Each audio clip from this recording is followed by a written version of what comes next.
Hello everyone, welcome to Living Off the Slab. I'm Craig Ripley. If you've been following my videos, you know that I've been in search for a new adventure touring motorcycle. I've got 5 bikes in mind that I'm really interested in, and I've been test riding each one of those.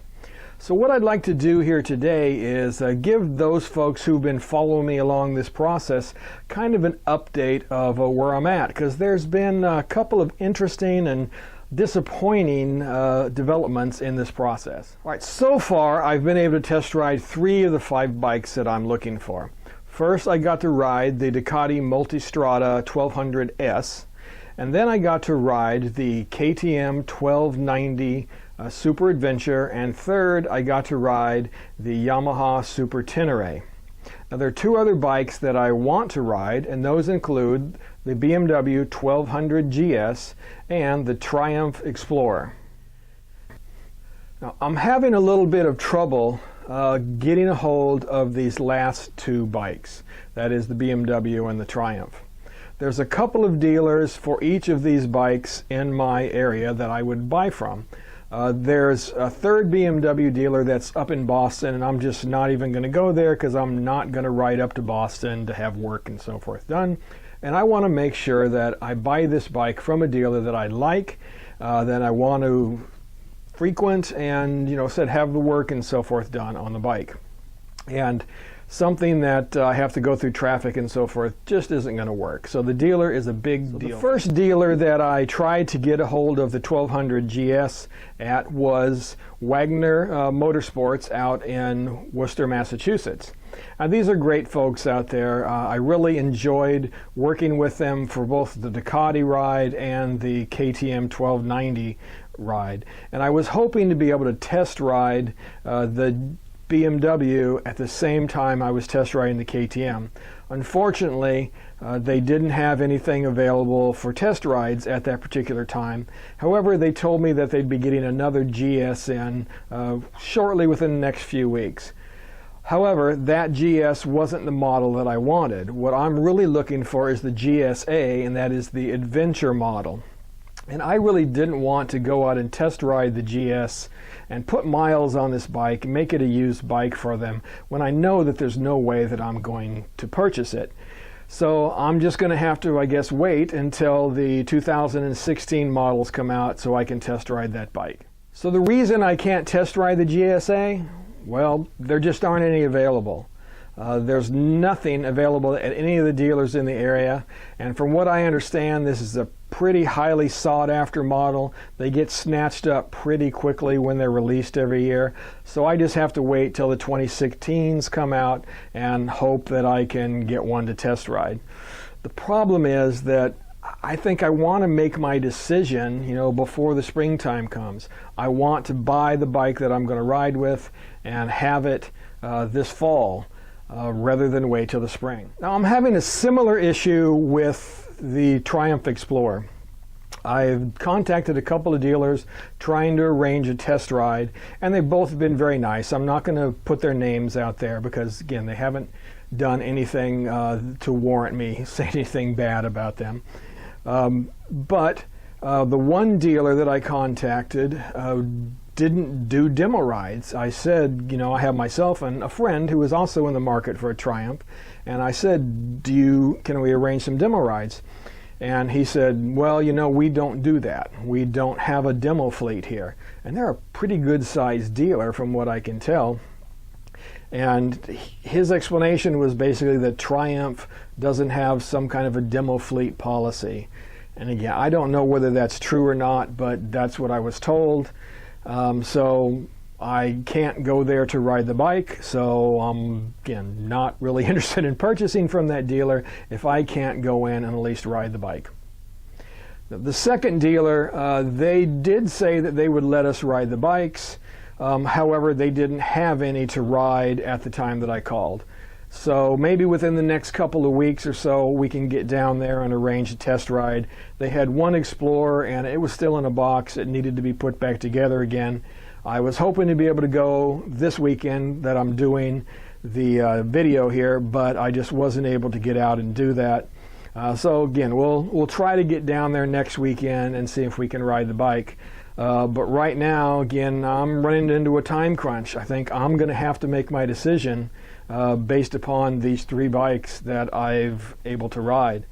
I still would love to ride these other bikes. I still think they're worthy contenders, but I'm having a tough time getting a hold of them. Which kind of is some of the things that I was worried about in going with some of these European brands here in the United States. That I may not be able to get a hold of the models that I want, and also am I going to get the same kind of thing if I go in and I need service. If something does break, am I going to have the same kind of issues with parts and so forth?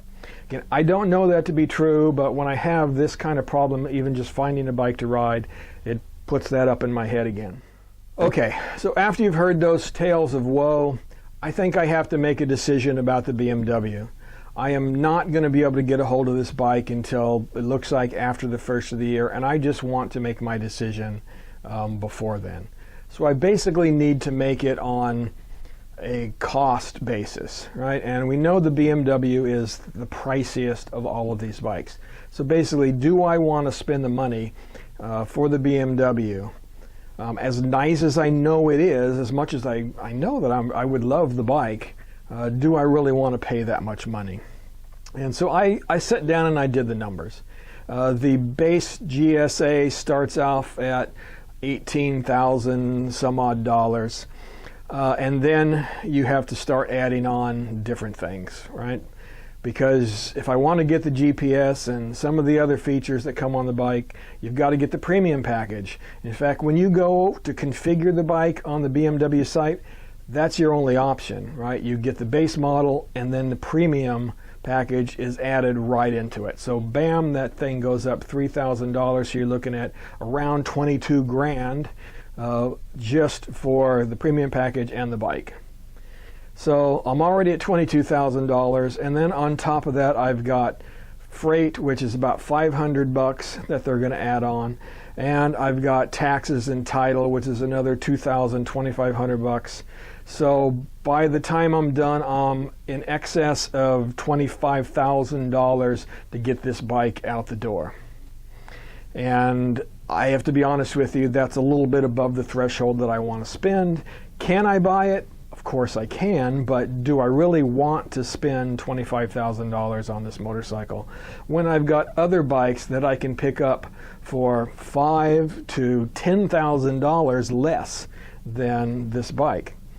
So I don't know. I think for me right now, I'm going to have to eliminate the GSA on that basis.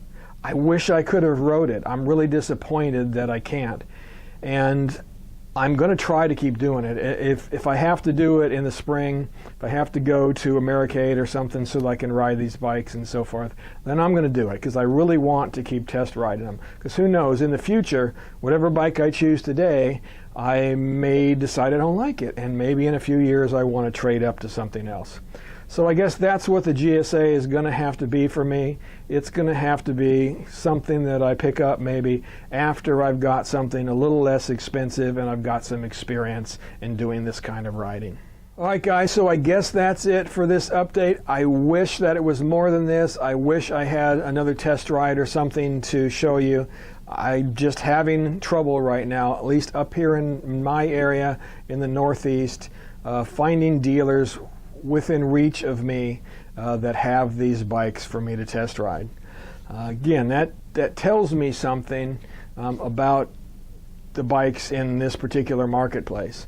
I mean, I know there's a Triumph dealer up in New Hampshire that I'm sure that I could go up and ride, and that may be what I end up doing, is going up and riding the bike there. But I would really like to ride the bike at the dealer that I'm going to buy it from, because I want to meet these folks. I want to get a good feeling for them, at least, talk to them about what their service policies are and so forth, because that's what I'm going to do, right? I'm going to end up going to them for service. I'm not going to drive 2 hours to New Hampshire to go have service done. I mean, it just isn't realistic. I can't take a whole day off work to go and, again, have a major service done. So again, I'm going to probably have to make my decision sooner than I wanted to. without having ridden some of these bikes. And again, that's kind of disappointing for me. And I'm sure that those of you have been following on this video series are probably disappointed as well. You'd like to see me ride all of them. Again, I would too. But that's just the way it is right now. So just wanted to keep you updated. Didn't want to keep you in the dark. Let you know that my search continues.